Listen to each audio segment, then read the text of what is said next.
Hello, everybody, and welcome to another episode of Goalie Talk. We're here with episode 9, your hosts, Chris. And Pontus. And tonight we are joined by a goalie with over 1,000 games played and a long, prosperous coaching career under his belt, including experience from the highest Finnish league, the Finnish Under-19s Women's League, Russian women's team, freelance coaching in Finland, USA, Latvia, and Sweden. And to top it off, he looks damn good in a suit. Aake Kettunen. Hey! Hey, thanks guys. Thanks for having me. Welcome, You're very Aake. So welcome. glad to have you. It's super nice to see you again as well, because with all the camps being cancelled, it's been a long time since we've seen each other in person, hasn't it? Yeah, it's been a rough year. Crazy 2020. Yes, A rough year. And Yeah, we all for were sure. supposed to see each other actually at my camp just now, but unfortunately it wasn't possible to get it together. So it wouldn't have been that long ago that we saw each other. But these circumstances are just so hard to navigate. Yeah, absolutely. And particularly in Stockholm, all of the restrictions are still in place. So don't take public transport unless you have to, and don't go out unless you have to, and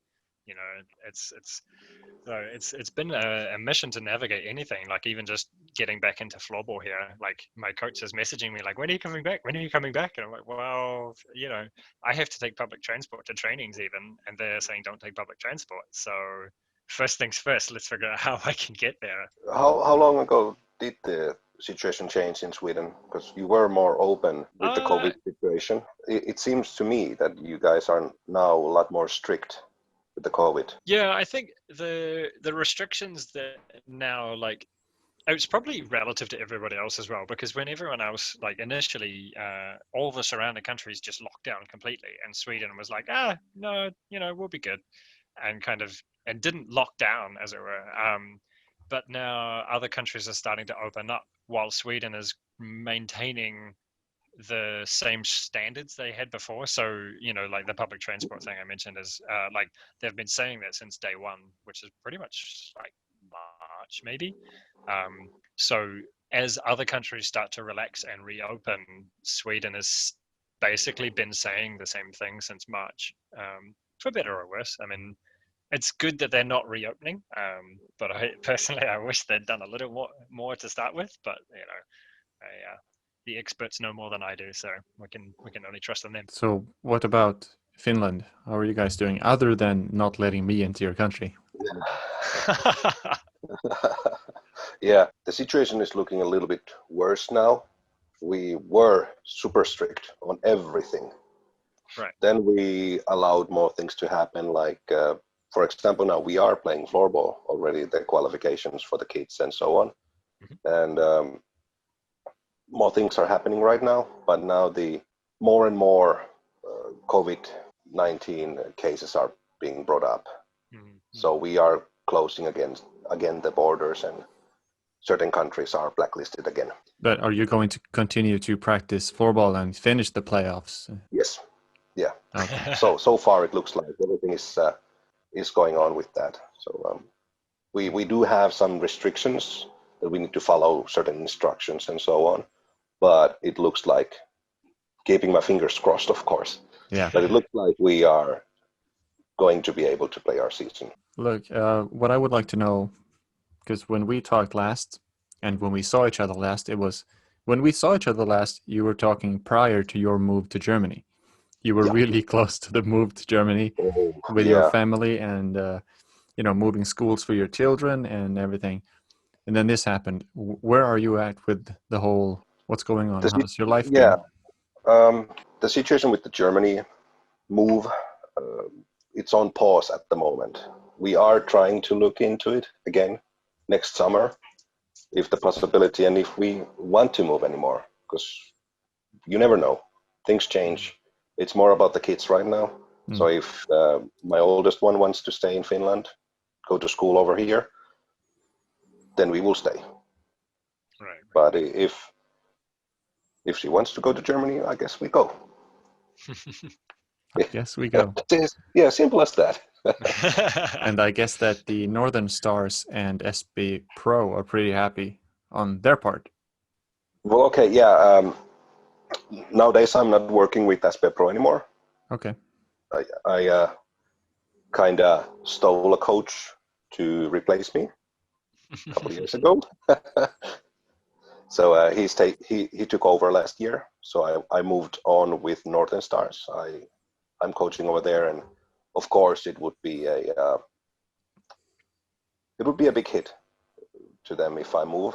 But I'm also making a backup plan for them as well. That if I move, they will have someone to look out for them.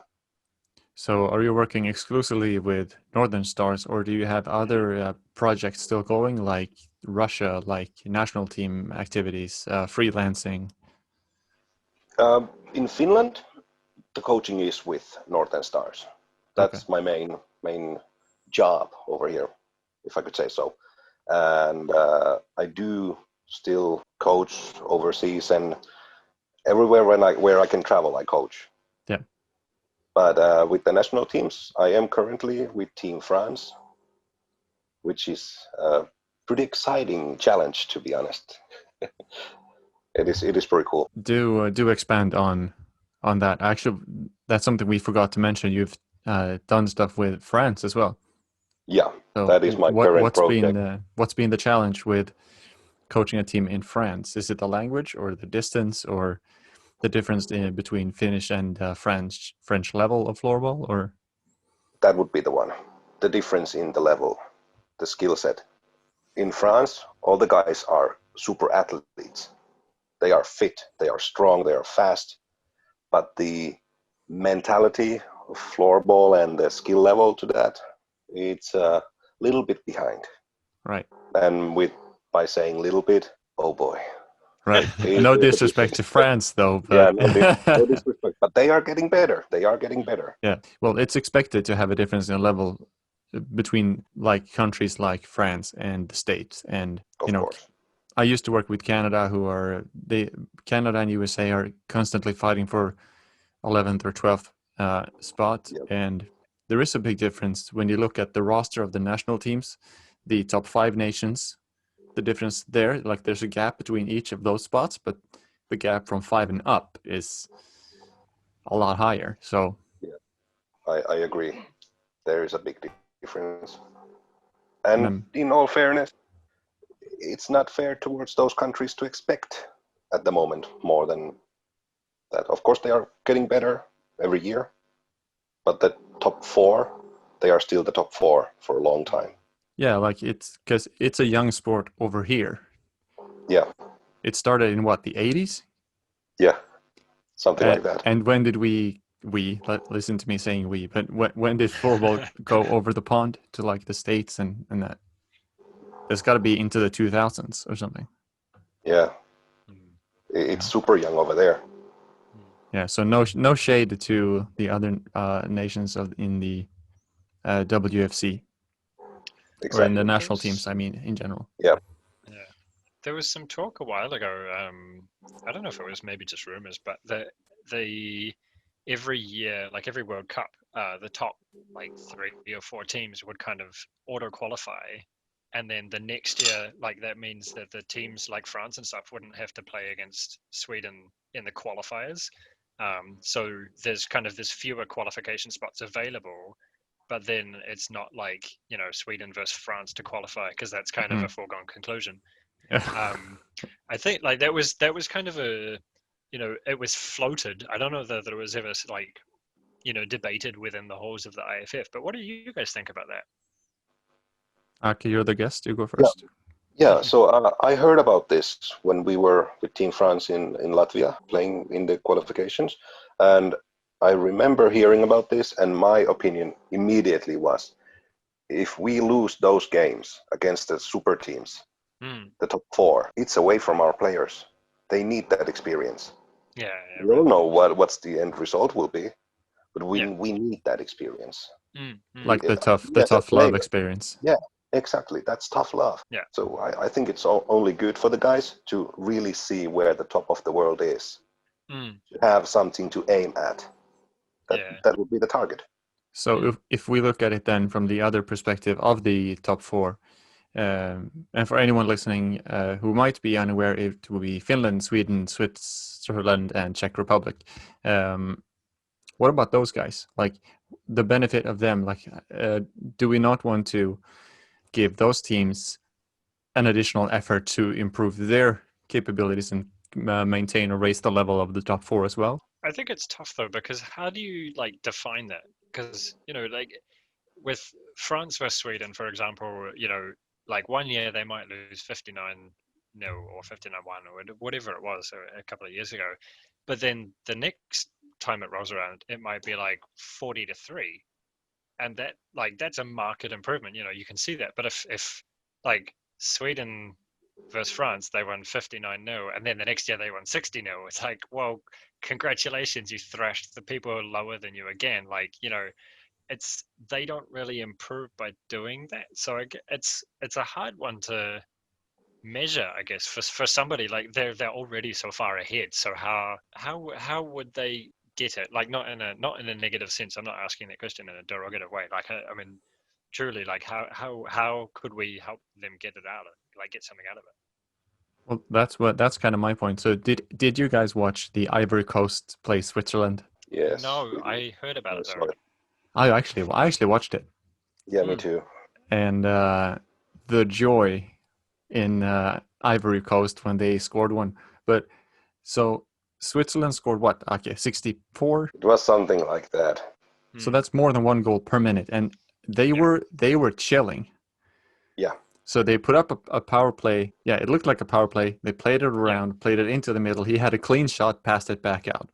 Like they didn't go for the kill. And then when they realized we can break a world record here, let's start scoring some buckets. And I mean, it could be cool for for them to experience that, but I don't think there's any value in it for either part. But then I heard this suggestion from one of the Swiss national team players. It might have been Pascal Mayer, I'm not too sure, who said, why don't we cut our squad in half, mix with theirs, and play, you know, an internal game with half the team is Team Switzerland and the Ivory Coast. Yeah. And the other team is also the other part of Ivory Coast and Switzerland, so they get to play with the Swiss players. Yeah. That would be pretty amazing. Yeah, they would never ever forget that experience. For sure. To me, that sounded like an awesome idea. I wish I could take credit for it, but it wasn't me. I feel like that's something you would struggle to organize officially at a World Cup. But that being said, it would be the experience of a lifetime. Like you said, like they would never forget it, you know. So I think if there's some way to do that, man, they absolutely should, you know. Like maybe the World Cup is not the right context for that. Right, no, but this was at the qualifiers, though. I see that kind of differently. In the World Cup, yeah, definitely. Yeah. Then there's no room for it. Then you're there to win or lose. But the qualifier, as you said, it's a foregone conclusion. Switzerland is going to defeat the Ivory Coast. Yeah. The Swedish women's national team is going to defeat the French national team. Like, we don't need to have that competition. We can get something more valuable from it. And then once they get to the WFC, then we can have the gloves off kind of thing. I have to admit, one thing that I would love to see more, I think it started a little bit in Asia Pacific, but it's just like a lot of other sports have international tournaments and such throughout the year, and it's not just the World Cup. And then you kind of come here and it's like there's the World Cup every couple of years for men's and then every alternating for the women's. And then there's like the Euro Floorball Cup. And that's, you know, with the exception of the World Games, which is brand spanking new and not really anything to do with the IFF, as it were. Like that's kind of it, right? Like there's not a lot of international tournament crossover happening. There's the Champions Cup, which is quite separate. And I feel like for floorball to grow to the level of other countries where, you know, it's like, I'm thinking of rugby as like one country dominates the top for a long time, but they're not infallible, you know, they still lose, and there's other countries who are like second and third hounding them, and then the gap below that is actually not very big, you know. And like the football World Cup as well, it's like that was kind of anybody's game right up until the last minute, you know. There wasn't like, oh yeah, this team is going to turn up and thrash people. It was like you know, any team could have won that for a long time. And I think if to get to that kind of level, there needs to be more exposure of international games, I feel. Like what you were saying before, Aki, of Sweden versus France, is like if their only time to play that game is at the World Cup qualifiers, like that kind of sucks for France. But if they get that experience, like kind of off the books, like at a tournament, or even just Sweden tours around Europe and goes, hey, we'll play your national teams, or France tours around Europe and says, hey, we'll play your national teams, but that kind of thing, like the casual international games compared to like just the World Cup, because then everybody's just trying to win, like, that's the official records. Yeah, then comes the really, really boring card to play. Is that so the top 4 or the even top 10 or whatever national teams would then have to make an effort to go touring or whatever.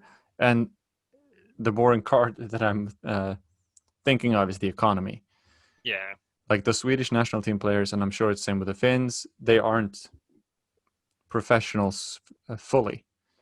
They have other careers, and you couldn't just take a tour off and go tour Europe with the national team with the salary that they are able to get.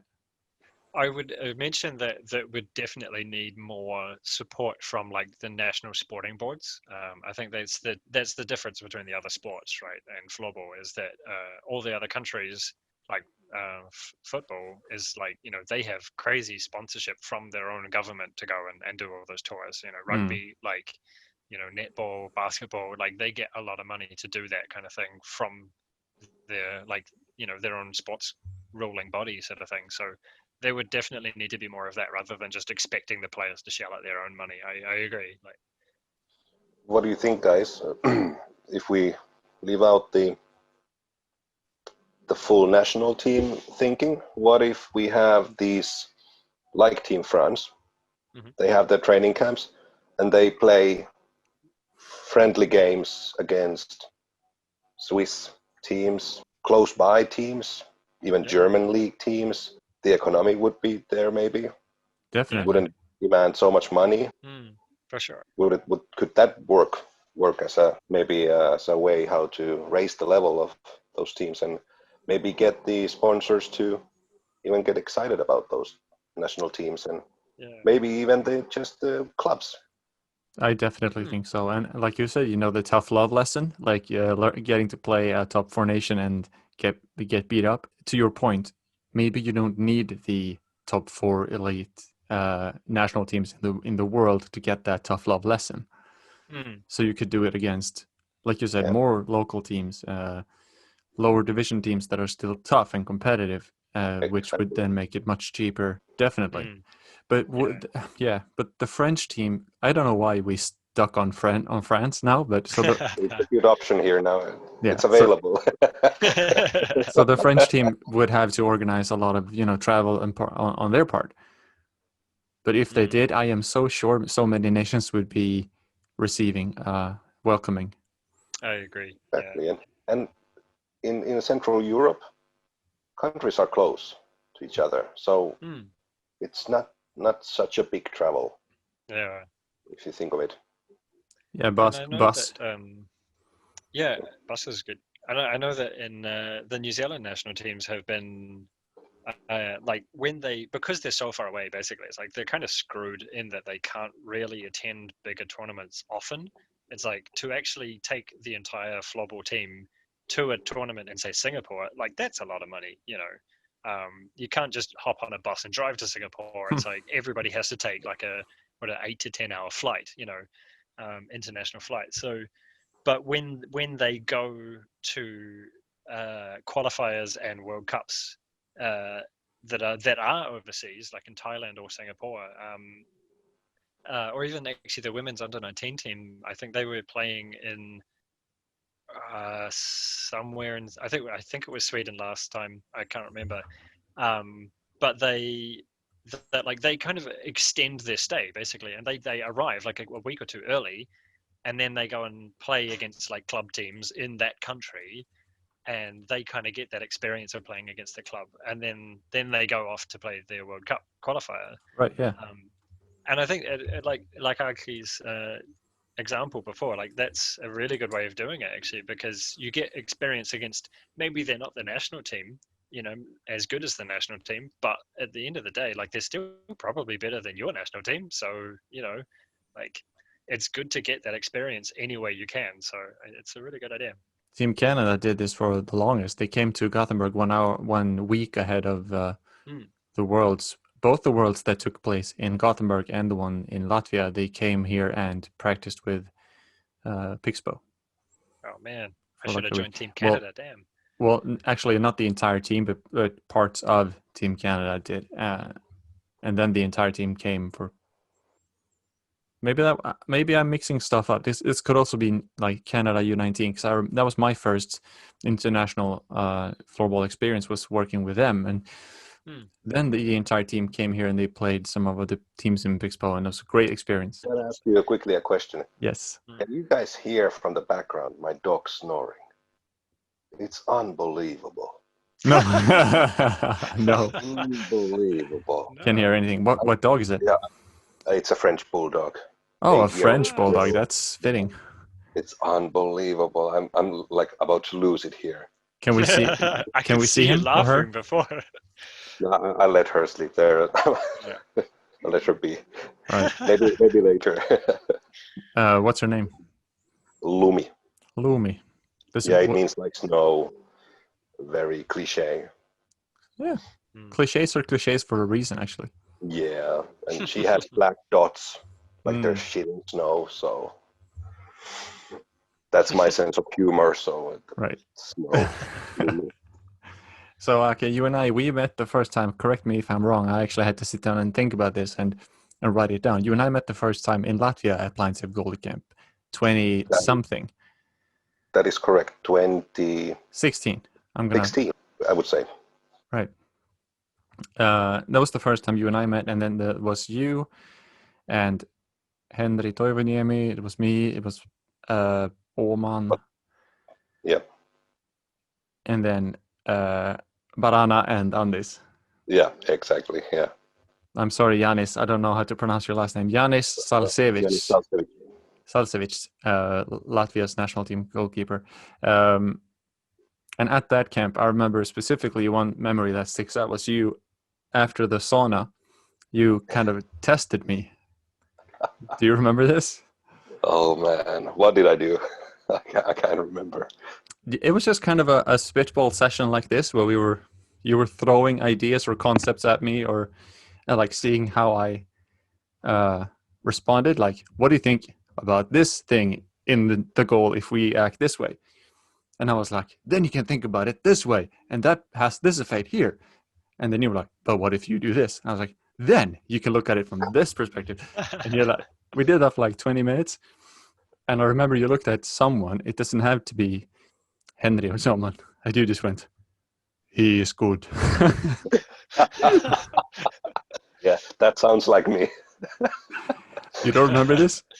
No, actually, I do have like a little memories of that. Yeah. It was just after the sauna where I displayed my rapping skills to you and someone else. Oh yeah, now I'm getting Right. Yeah. Good times. Oh yeah. Do you remember anything about that camp other than the sauna incident? Was that the camp when I destroyed my knee? Yes. Yes, it was. Yeah. Yeah, I do remember. Weird landmarks, my friend. Yeah. Yeah, I remember that was the year when I allowed the least amount of goals in the coaches challenge. Yeah. Yeah, that was actually, I was well nervous for that because I had seen it before, and then I haven't played since I was a teenager. It's like, all right, I have nothing to lose. I'm going for it. And then you did such a performance. You ended up wrecking your knee for like the longest time. Yeah. I'll never forget that feeling when the knee popped. And like, how long were you out after that? That was basically a career-ending injury. Oh, dude. So at that point in time, you were still a goalie, like an active one. Not really. I had done the decision to retire. That was basically like a month before that. I had decided that it's over now. Right, but then that took the option away from you Yeah. to do Yes. it. Yeah. What a way to go, though. I agree. That was a good one. Yeah. With an audience to defeat Henry and Oman in Man. a shooting competition. Yeah. That was all good. Those guys are awesome. Yeah, And the camp itself, it was awesome. All the people over there. It's that was unforgettable. That was also when you and Henry allegedly found a coffee that you've never found again. Wow. And I don't know if this memory has just gone to your head and you've built this up to be something, and you've actually maybe you've tried the coffee again, but the memory of it, because you've tried plenty of coffees at that place in Cesis. Yeah, I have to agree. I must say that it has to be my memories, that it's just golden and it has gone to my head, and I can't ever find that again. It was just the perfect moment, the situation with Henka, to have that one perfect cup of coffee. And oh man, still searching for that. Kahvi. Kahvi. I remember my first camp at my first Blindsave camp. I went walking with some friends, Alex and Dorothy, and we found a little market, and then they had a coffee store there, and I was like, like I kind of really want one, but not when I'm about to play again. And Dorothy went and got one, and was like, "Do you guys want one?" And I'm like, "Yes, but not right now." And then it was like that was it. They packed up and they were gone, and they didn't come back for the rest of the weekend, like the market. And then I was like, well, next year I'm so going to that market, and then it was gone. Like it hasn't come back, and I missed my one chance to get a coffee at that market. There is something with a coffee in Cesis. This has to be the conclusion. In the mall, right? But yeah, it is magical somehow. Yeah. So, or we just create that moment because we have an awesome camp, awesome people around the world, and we just have our little moment of chill time. Yeah. Is there any other camp since that stands out to you that you've attended? Oh yeah. Oh yeah. I know you want to hear this. Målvaktsfokus goalie camp. Well, when I heard you say that the first time, you were actually there, and I think you said it for the camera or something. It's like, yeah, I'm sure you have like graduation goggles, and you're looking at this moment a bit more precious than it actually is. But yeah, no, that was a great camp, and you should have actually, dudes, you should have seen this year's camp. I have a camp thing that I have to tell you about, Aake. Mm-hmm. So one of my favorite camps that I've been to was the winter one. Yeah, I agree. The Christmas camp with Blindsave, that was amazing. So our good friends at Between the Posts, they did this whole romantic filter thing with like Backstreet Boys music on You and Me. Yeah, I remember that, yeah. At like 3 separate occasions. And me and my lovely girlfriend talked about this just before, and I was like, I have to mention this. That's the one time in the 3 years that I've known her that she's actually gotten jealous.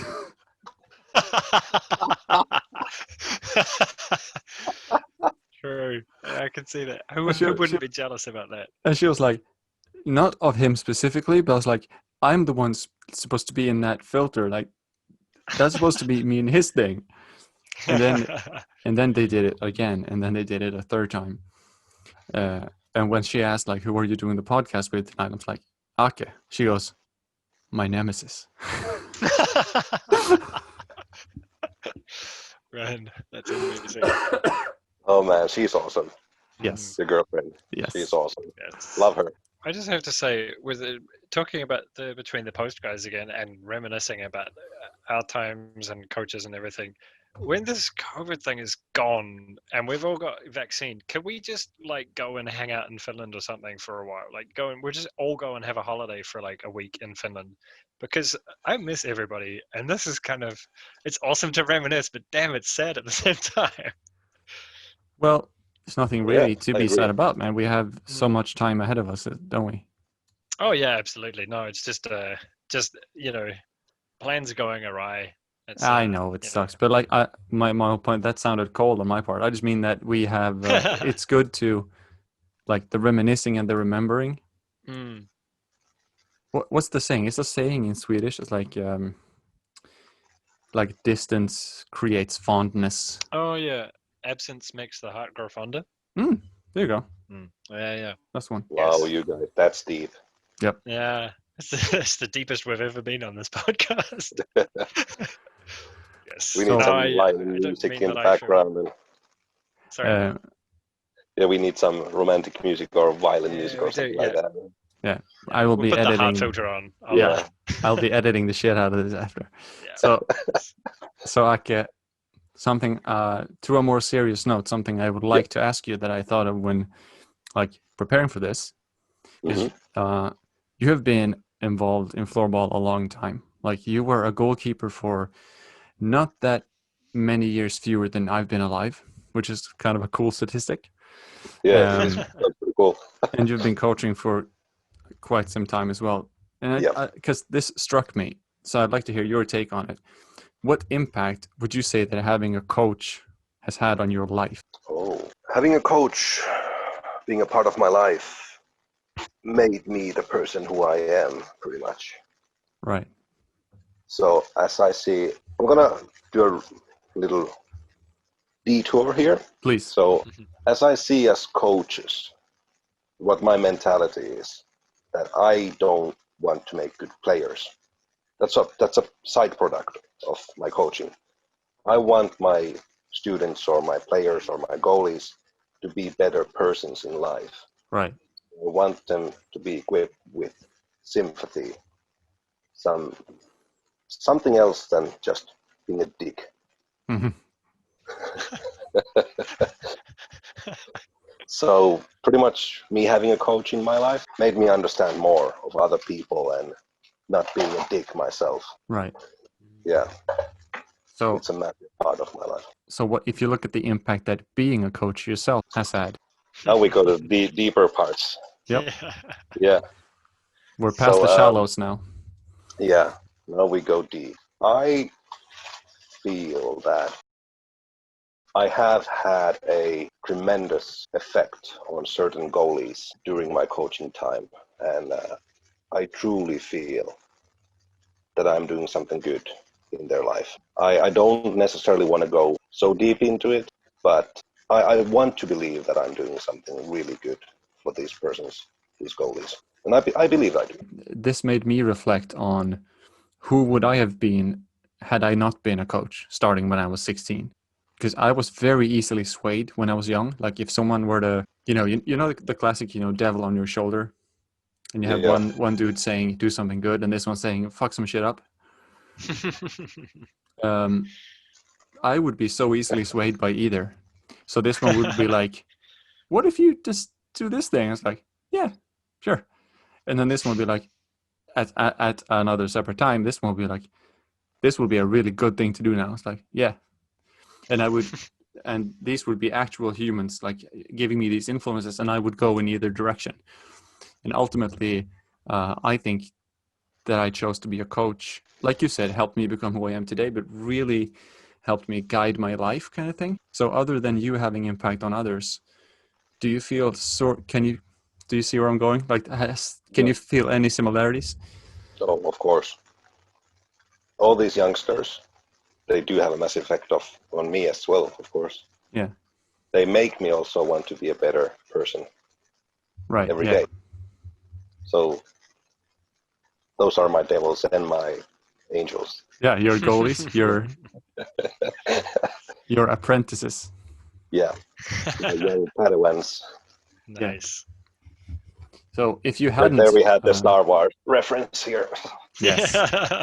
Cram as many of those into here as you can. Yes. There'll be people sitting there with a stopwatch like, it took them 45 minutes to mention Star Wars this episode. So another difficult one. Do you have any clue what would you have been doing, or what would you do now had you not been a coach? Oh, man.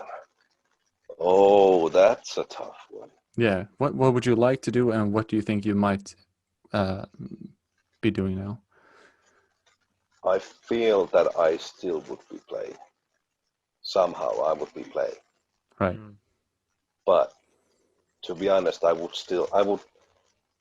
my heart feels fuller at the moment regarding sports and floorball than it ever did before when I was only playing.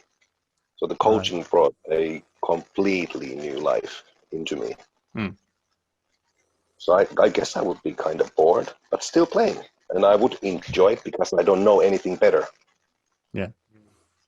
So if you didn't pick up a set of goalie gear 20 years ago, what would you have wanted to do?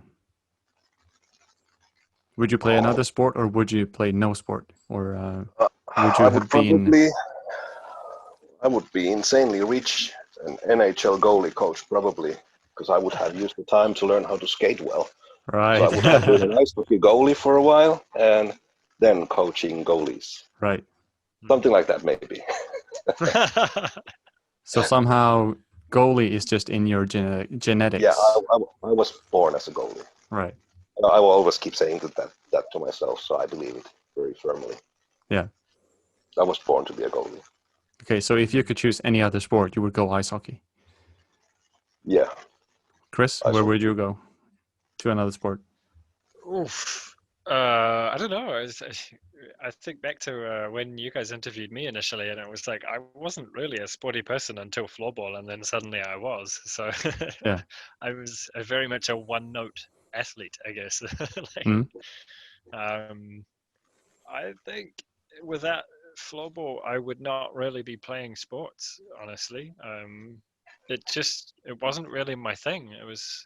I was not good at anything like sport-wise. Like I'm badly coordinated, and I didn't play anything regularly, and was not really fit other than just kind of everyday fitness. So, I mean, I maybe hiking, like light hiking. Does that count? Right. Yeah. And photography. Yeah, photography. Yeah. And it's kind of weird when sports has been a part of my entire life as well. It's hard to imagine a version of me that doesn't have an interest in becoming an athlete in another sport. So is there no other sport that you look at now and you'd be like, I so want to do this? Because if so, all the more power to you. It would just it just surprises me because it's so far fetched from my world. Yeah, no, I think for me it was I mean, I enjoyed cricket, like watching cricket and playing, but I was terrible. And so I kind of I played it because I was playing with friends, and I happened to be, passable, I guess. But it was not like there was never kind of passion for it. It was not like, playing goalkeeper. It was like I have to do that again, but cricket was like, yeah, that was fun. See you guys next week, Right. So it's I think that would be the vast difference for me, is like every other sport has always been about just socialness and playing with other people, and floorball was like 110% passion for playing in the goal. So yeah, that's cool. That's cool that something could spark that in you when it wasn't there before. Yeah, and especially because I started quite late. Like I started playing floorball at age 26, I think, and then goalkeeper like a couple of years later than that. So like I was super late to the game. I guess compared to Scandinavia anyway. But yeah. I spoke to a kid. I think it was at the camp. Like those 3 days are in a haze for me because I slept, I think, 3 hours a night that entire weekend. But I think it was one of them, and he was like, I mean, I started pretty late in the sport. I was like 8. That's amazing. Technically, for Sweden, he's probably not wrong. Yeah, probably not wrong. Yeah. So neither of you follows basketball, I gather. No. Not my thing. Not my cup of tea.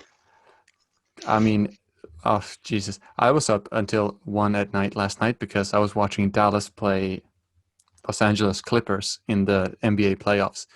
And it was the best thing I've seen in my life. Wow. I've been following basketball for like a year, a little bit more. And then there's just this one favorite player of mine called Luka Doncic from Slovenia, plays in Dallas. And it's just this thing, I don't know, like they are so good at profiling in basketball, and I think we fall short in floorball. Every team has one or two like just undeniable icons, and this guy's 21 years old. He's done this is his second year or maybe third year in the league. I think second. He twisted his ankle in the previous game 2 days earlier. He goes and completely destroys this team, sets 2 historic records, and wins the game in overtime with a 3-point shot with a guy in his face. And it's just like, I don't, and the entire Dallas team is built around this 21-year-old kid. That's insane. Who is just giving the business to these 30-year-olds that's been in the NBA for 10 years. So you can really go into it. Like, I want to watch the Dallas Mavericks for Luka Doncic. Like, so now I follow that franchise. You want to watch Golden State Warriors because of Steph Curry. You want to watch the Lakers because of LeBron James. Like, you have these super bright, shining icons in each team.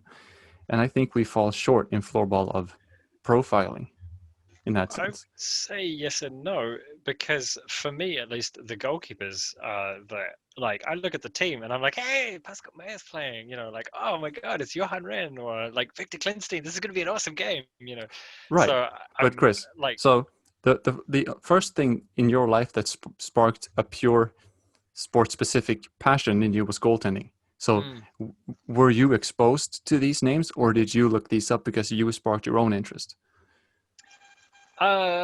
No, I think it would be like I'm trying to learn more and trying to see what it's all about. And so I would go on YouTube and see the highlight reels, and it would be like, hey, this guy, Ewan Headland, like, he's pretty good, boy, watch his highlight reel, and then, oh, Petra Gorman, wow, he's really good, And so they would become like the idols of goalkeeping sort of thing. Is like these names that were like, they got highlight reels made about them and they were goalkeepers, like, this never happens. So that would be how I got exposed to them, I think. I guess right. a bit of both, an answer to your question. That's pretty interesting to hear. I have a horrible thing to admit here. I actually never, ever. Basically, like, I need to confess something. Okay, this is a safe space. That we're gonna show this to thousands of people, but it's a safe space. It's a safe space, yeah. I actually never followed floorball. Yeah. I don't watch games. For example, men's games, especially. I don't know, like, the best goalies in Sweden. Of course, I know there's some names that you guys the national team ones. Yeah, of course. But I really don't follow the sport in that way at all. Right. Exactly. So here's my point. Is that on your part, or is that the organization's fault for not selling a more entertaining product? That's the thing. The product, in my opinion, is not good enough. The only thing, what I see basically, is that I think in Sweden, you guys are doing better work on that than any other country.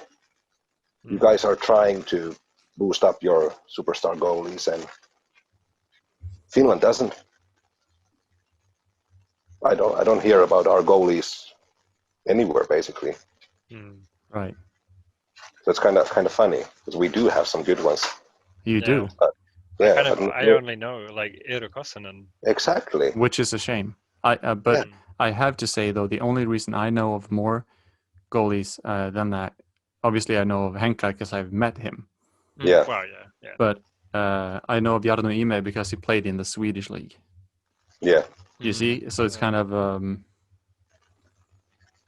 and I have to say that that's almost the extent of my knowledge of Finnish keepers. When you would, if you were to name drop, I'm sure I would like, oh yeah.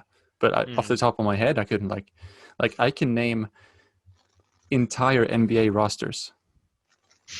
Wow. And that's partly because I like delving into stuff, but it's so easily accessible. Like if you go into any player in an NBA team, they have highlight reels for them. Yeah. And they sell their jerseys with their names on, and it's this and that. One thing I would like to grab on quickly is that the exposure that you mentioned, like floorball is kind of, it's in a weird place where like it's not as available to other countries and like, you can't just log onto YouTube and watch something that's not the World Cup. Like, and then, like the NBA has their kind of their subscription of like, you pay and you get to watch all of their games streaming online whenever you want, live if you want, and that's cool. But that's been established for like, forever. Like the NBA has been around since the dawn of time, and Swedish floorball hasn't. But I you know. still have to pay to watch, like, to kind of watch the games, and there's no free games. I think like there's free highlight reels, which is awesome. But it's kind of like it's almost hampering itself by putting a limit of only paid subscriptions when it's still such a young sport and it's still such a limited audience. It's like, I feel like they should make the effort to expand the audience first and then, expand the monetization rather than kind of like, hey, people watch this, let's charge them for it. Because Right. that kind No, of that's then it's like you don't get a bigger audience that way. So that's a very good point. Do you know that the subscription to SSL Play, the Swedish one where you get to pay to watch games, actually is more expensive than the NBA one? Oof. And the NBA coverage, great. the NBA coverage, let me tell you, if I go on to watch a game, you get to choose, because you will have, so let's say that the team that I follow, Chicago Bulls, let's say they're playing Golden State Warriors.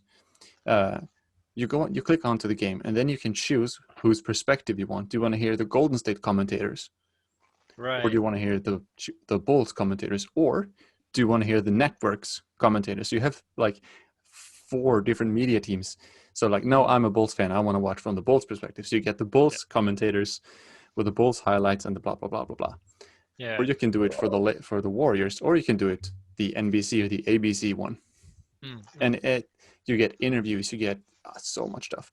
And obviously, like you said, Chris, they've been around since the 40s, so it's not a fair comparison. But I think you raise a super good point. Like, maybe lower the price and raise the availability. Yeah, even rather like an occasional free game, like and then charge for the playoffs, and then the final is like you got to pay for that, like. But kind of like if you're limiting access to the pool games behind a paid wall that's more expensive than an established institution like the NBA, like you said, like how is that accessible to everybody? Right. I guess. I want to continue on that a little bit on the costs. What do you think, guys? How much revenue does one game make? Not a lot. In average, just in Swedish floorball. How much? That's a good point. How much does the team make? Oh, the team? Yeah, just a random number. How many people actually pay for it and what? The team, not a whole lot at all. No. Exactly. What if you would have a setup that a sponsor is offering this game? This game is sponsored by blah blah blah. Yeah. And the game is for free. That would be and pretty they awesome. pay for X thousand crowns to the team. And that's it. Yeah. You could even do like the and the company gets I don't know, is it how big publicity, but it at least gets something. Yeah. Yeah. I mean, at least I would do it like that.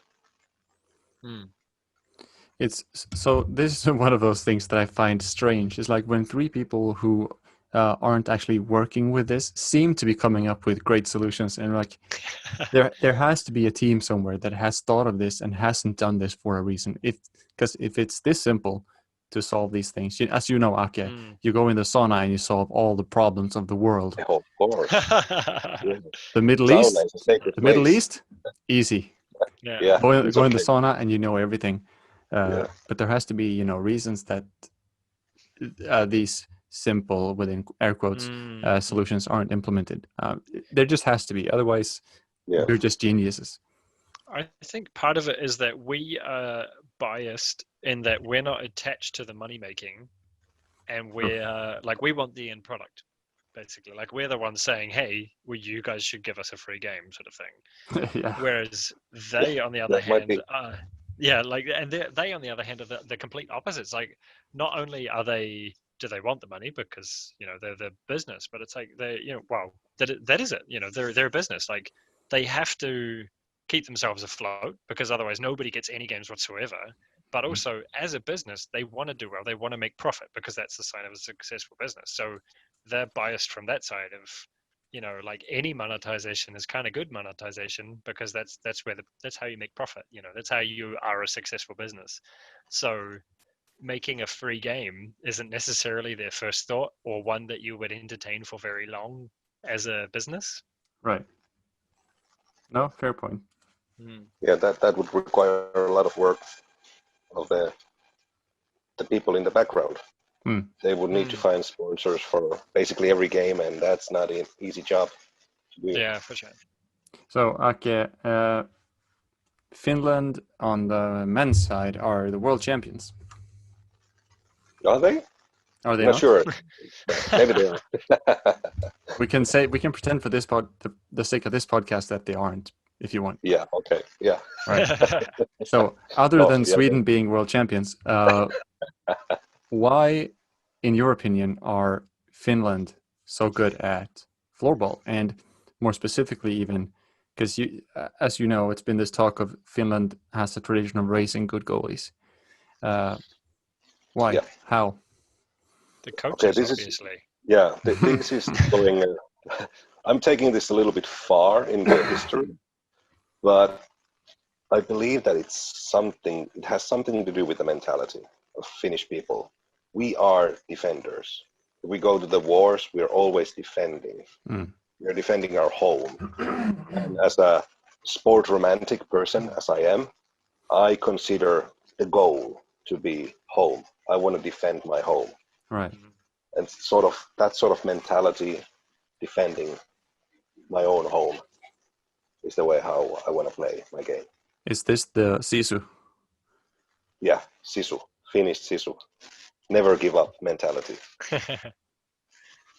So I believe it could have something to do with that, because we do have history of making good hockey goalies. Our style of defending as a whole team is pretty good against an opponent that is by far better.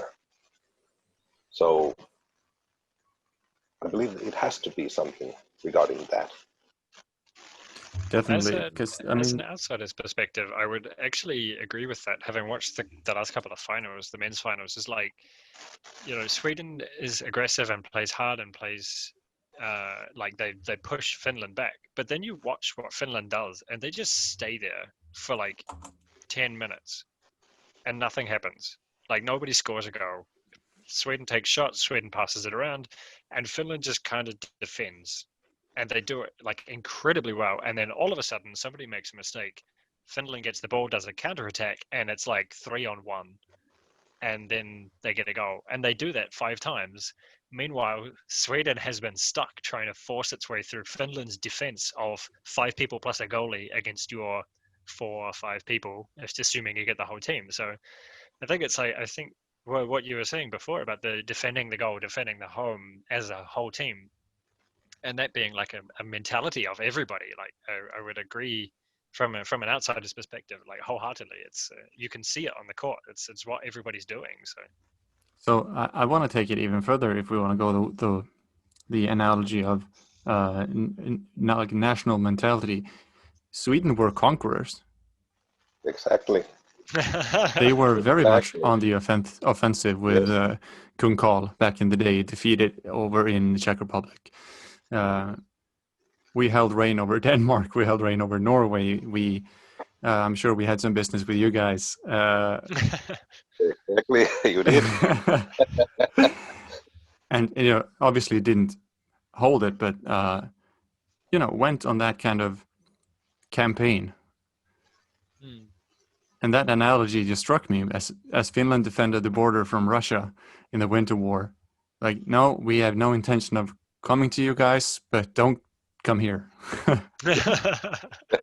And if we go even further back to the the older Swedish kings, they're like, yeah, we got this land, but let's also take yours. And we all see how that worked out, both in the floorball analogy and the real world one. Yeah. Some wild shit, right? That was an interesting detour that we just took. Yeah. So That's always like one thing I find really funny about living in Europe now is that like you look around and that level of history that you guys are talking about is like that's actually pretty recent, like that's in the last kind of couple of 100 years. And you know how old my country is? no. It's like not that old. Like, my house that I live in now is older than my country. So it's Is kind it of really? yeah, that's for real. Wait, So it's like you guys actually have like crazy history that happened fairly recently, like a few generations ago. And meanwhile, New Zealand's been like trapped in the bottom of the world and hold not on. really a country for a long time. Hold on. When was New Zealand established as a country? Well, we went through this weird phase of like, we're a colony initially of the UK, and then we moved into being like a self-governing dominion. I think it was after that, which was, I want to say the 1920s. I'm not 100% sure. And then I think it wasn't until like 1948, I think, that we actually became like an official country on our own. After the World War. After the World War, yeah. I'm gonna Google this because I want to make absolutely sure I'm not embarrassing myself and my entire country, but I'm fairly sure that that's the time frame. That's crazy. Yeah, Meanwhile, that's the insane. house that I'm in is like, 1908.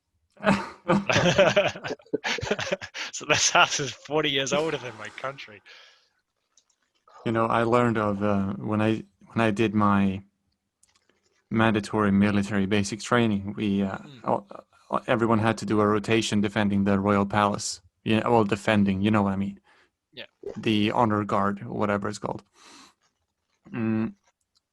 At one of the sides of the palace has two lions in copper, like pretty big lion statues. And when they gave us the tour the first time, it's like these lions, and they gave us a story. Was from a former Swedish king. I never keep up with the numbers of the kings, but they invaded Denmark, and on their courtyard, their castle courtyard, they had like a monument or a fountain or whatever, and the Swedish took that fountain or monument or whatever, melted it down, took it to the Swedish palace, and made lions out of out of their monuments. Oh my gosh. That's amazing. Well, that's a nice thing to do. Yeah. Yeah. Yeah, I don't know. So why. I've just done some quick fact checking. So for official numbers, according to Wikipedia, in 1841, New Zealand became a colony within the British Empire. And in 1907, it became a dominion. And then it gained full statutory independence, so it became like officially a freestanding country in 1947.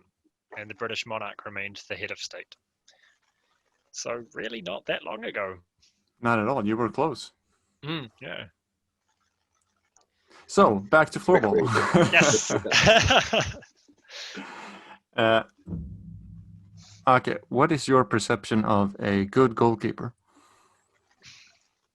Wow, that's an open-ended question, isn't it? Yeah, that's not the easiest one. No, those open-ended ones are the best ones. Yeah. A good goalie. This is going to sound funny. A good goalie to me could be the one who's enjoying the game. Okay. Okay. Yeah. Now, of course, we have measurements. What is good, what is not.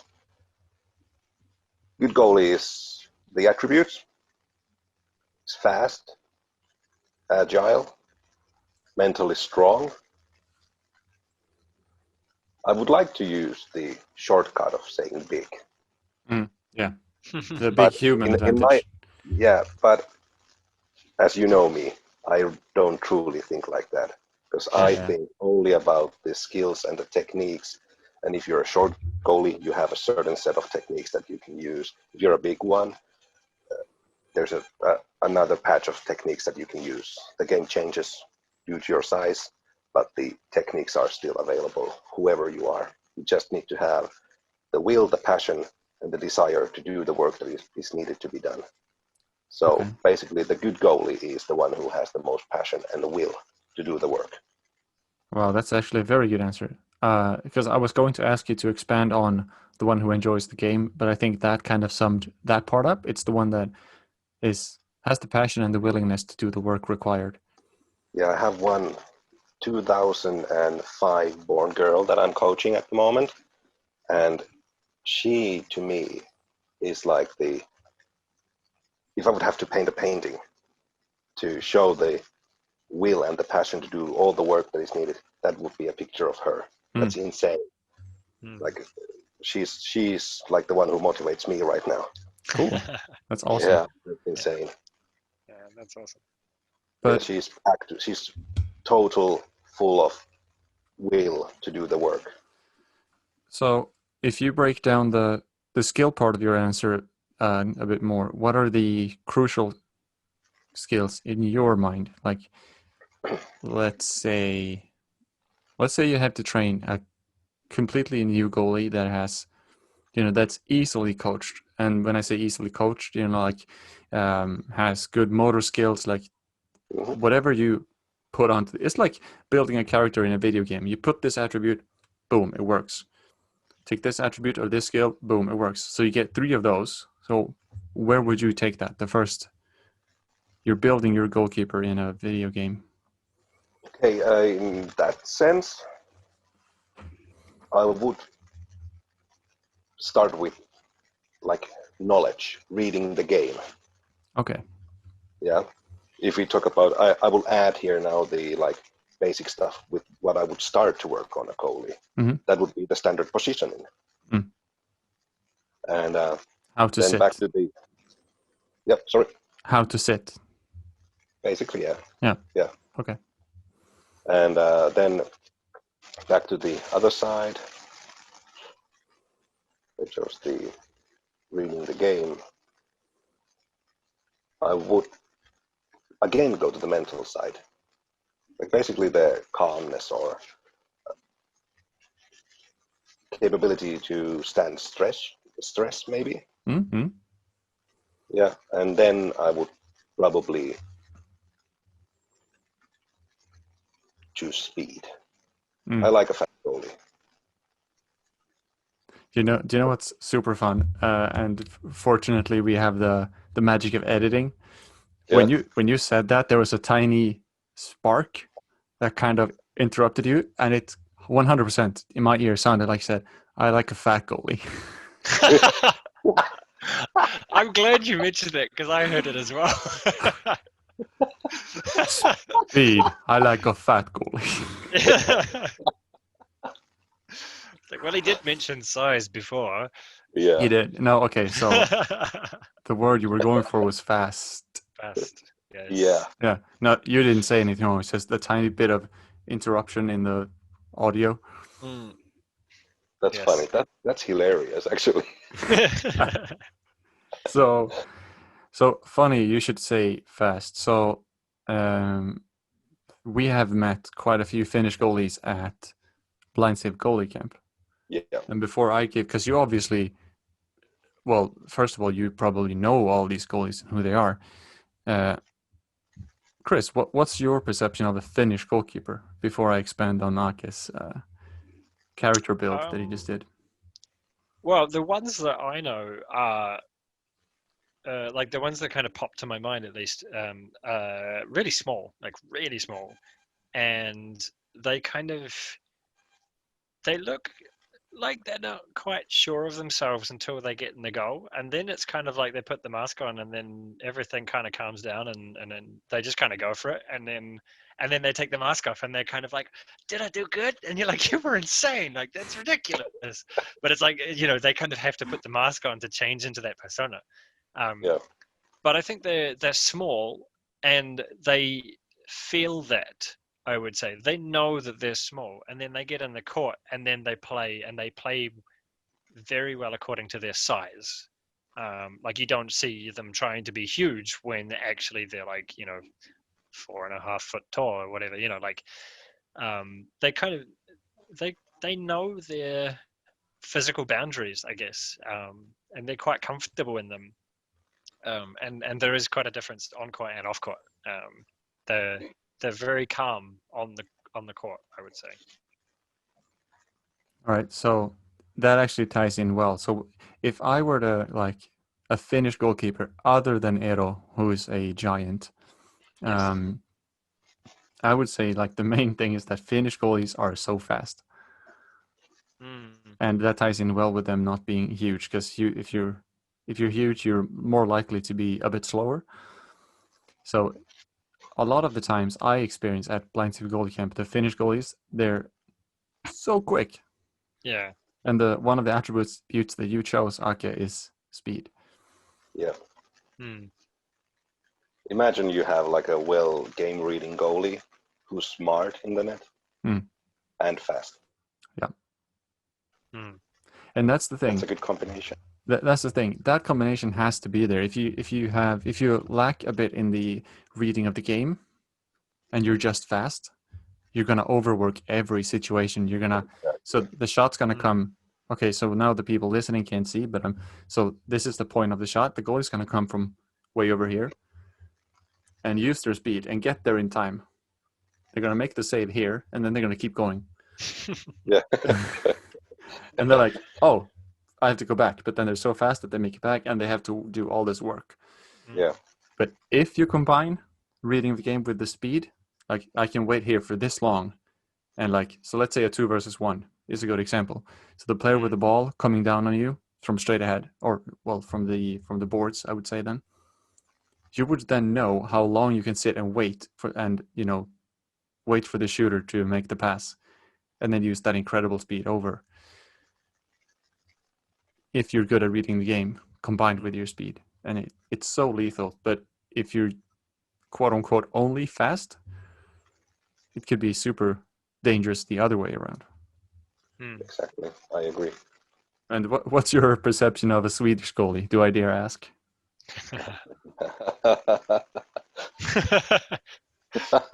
That's a dangerous laugh there. Yeah, I do have like I said, I haven't really been following the Swedish goalies. No, but you've seen a few in your career. Yeah, and I have this idea that these guys always are doing too much. Like it's just in my head, like always. I see the Finnish and Swedish, the comparison, that we are patient ones and we wait and wait and wait, and then we use our speed if we need to. But the easier we can make it, the easier we will do it. Right. But the speed, in my eyes, oh man, super aggressive, superheroes, crazy dives, like it's insane. Right. But they are popular. Everybody loves them. They look good, handsome guys, doing awesome saves, like superstars. Right. So, but not as efficient, you would say. Yeah, exactly. And so, do I like it? No way. I'm a boring goalie myself, or I used to be. Right. And my thinking of the game is boring. Well, that's actually an interesting question. I just realized how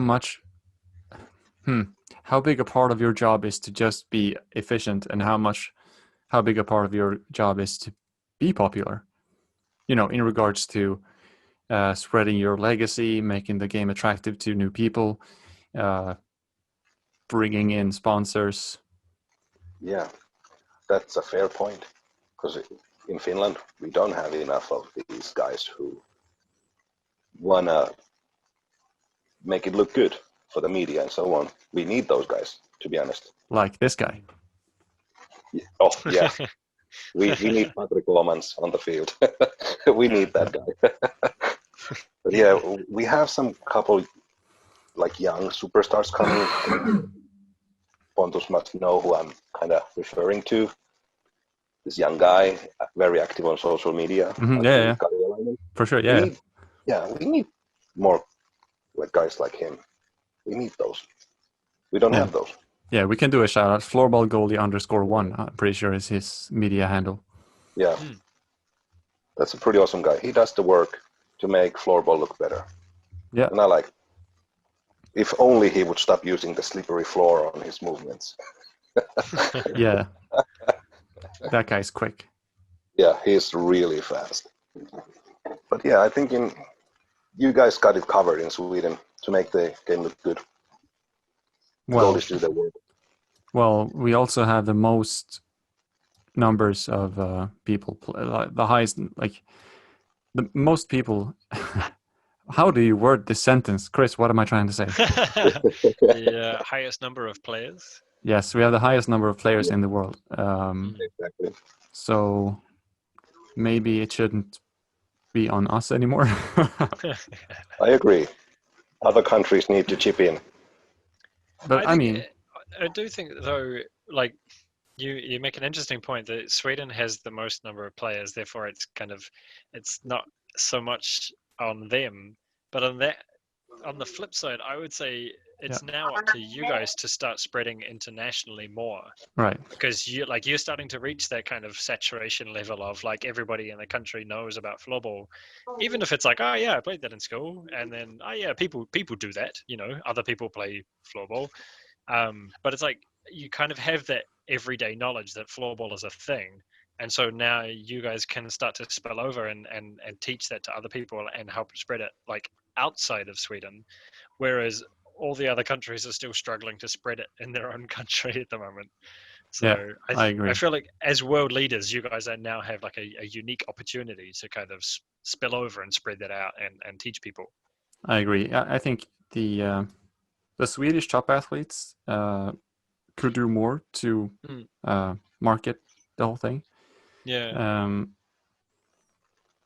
But I also think it's hard to incentivize.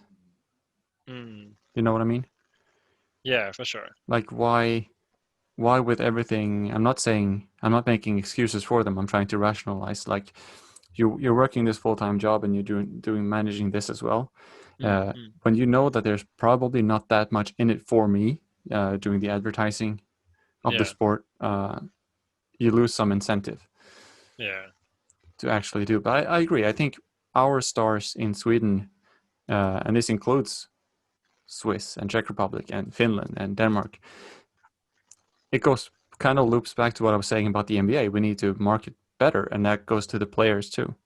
And I think there are some notable exceptions, because I don't want to make this sound like it's really depressing and floorball isn't doing a good enough job.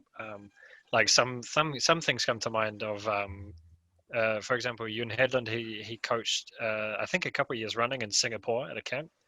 And then Dalen, the club as well, in the SSL, they've started like a university, like a floorball university or academy or something in Singapore as well. Right. Which is like, I mean, it's amazing for Singapore. It kind of sucks for everyone else. But that being said, like Singapore is actually fairly easily accessible for Asia Pacific sort of thing. Yeah. So like it's a really good first step, and it's like, it's good to raise awareness and mention that there are things happening, but I can see how it would be super difficult as just a person. Like if I was a goalie, in the SSL, and somebody asked me to come and coach at a camp in New Zealand or Australia or whatever, my first thought would not be to advertise that, that advertising was my responsibility. It would be like, I would expect that they would be going around saying, hey, this guy from the SSL is coming. Definitely. And then, and then I turn up and then I'm like, hey, I'm here, I'm coaching. Isn't this great? I've had this opportunity to teach you. But it's a weird kind of thing, I guess. Maybe organizations organizing these things need to ask the people, because to be honest, it probably just doesn't occur to the players that, or even the coaches attending, that that's something that they could do as well. Probably not. I agree. Did you know, Aake, that Finland has a very good, maybe they have more than one, but I know of one really good NBA player? Yes. Who? There is at least one in Bulls, Chicago Bulls player. Yeah. And of course I lose the name right now in my head. Yeah. Lauri. Yeah, Markkanen. Lauri Markkanen. And this is actually part of my point. I spoke to some other, I think this was one of the Finnish players in the Pixbo women's team who don't follow basketball. And I was like, Chicago Bulls, da-da-da. And they goes, Lauri Markkanen, da-da-da. Like, if you're from Finland, you are aware of Lauri Markkanen in Chicago Bulls, whether or not you follow basketball. Yes. Isn't that kind of remarkable? Yeah. Whenever a Finn is doing something in NHL or NBA or somewhere like that, the local media will take care that people know. Yeah, and you're world champions at this point in this sport. Yes. Come on, Finnish media, come on. Hey, to be honest, not many people might not know about that, to be honest. I think a lot of people know that. If I were to guess, like, just this can be completely wrong, and I am happy to be corrected on it.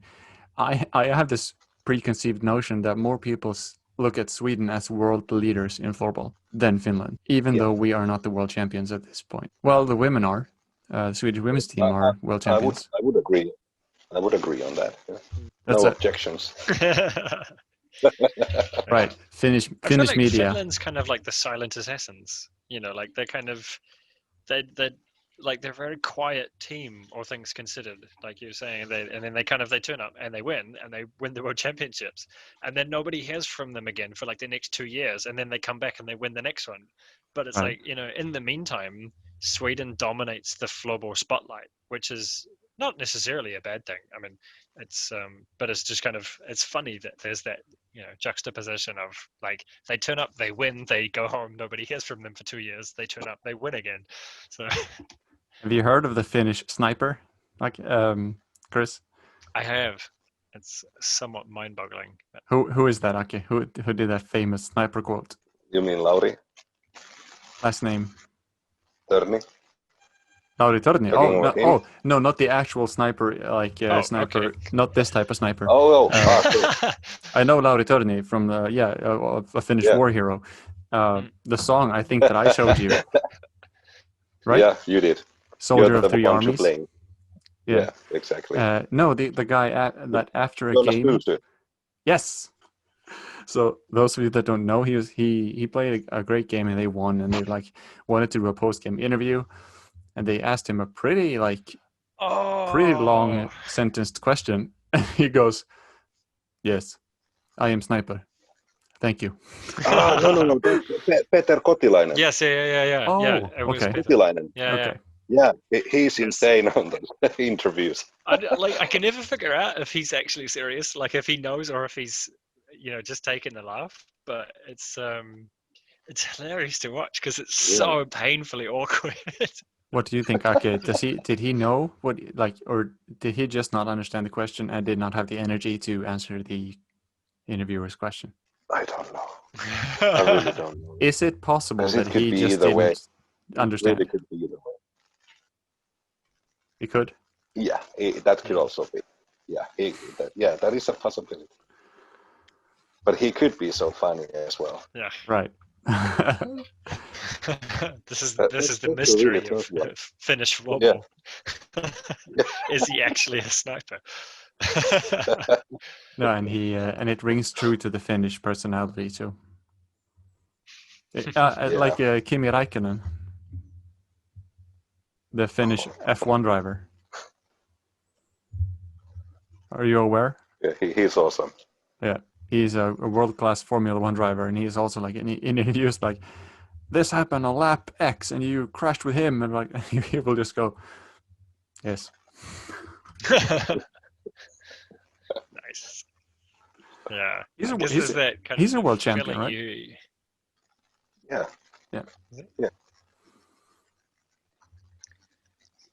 Isn't he the last champion from Ferrari? I don't know who's the. I only just started watching the Drive to Survive documentary on Netflix, so I'm just now starting to learn about Formula 1. So I don't know who's the champion at this point. Oh, the champion at this point? Well, Lewis Hamilton, and will be for a long time. Still has been. Like at this point. And the last champion from Ferrari was Kimi Räikkönen, if I remember correctly. Mm-hmm. That's actually ridiculous because we are now, like, in the documentary, they are driving the 2019 series. At this point, Hamilton is a 6-time world champion for Mercedes, and you're saying he's now as well?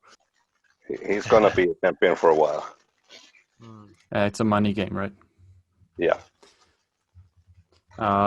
So we had to start rounding up, and Aake, what if you were to give the goalie listeners, or just the listeners, they don't necessarily have to be goalies, but what message would you like to send to our listeners as a signing off from Finland? Yes, well, this message goes to the people who are thinking to become a goalie. Don't be worried about being weird. We're all a little bit fucked up in our heads. That's quite the note to sign off on. All right. So with that said, we have to sign off for this episode. First of all, thank you so much to everyone who has been listening. Keep sending in recommendations for who you would like us to talk to. If you have topics you want us to talk about, massive thank you to you, Aake, for joining us this fine Monday evening. It's a pleasure. Thanks for having me. It's always interesting to go into floorball discussions with you because you never know where they're going to go and when they're going to end. And I feel like if we don't cut it short, then we'd be here all night. And I would be happy to, but I don't think the listeners have the same attention span that we do. So special thank you, of course, to the Patreons for supporting us. And we will see you guys in the next episode.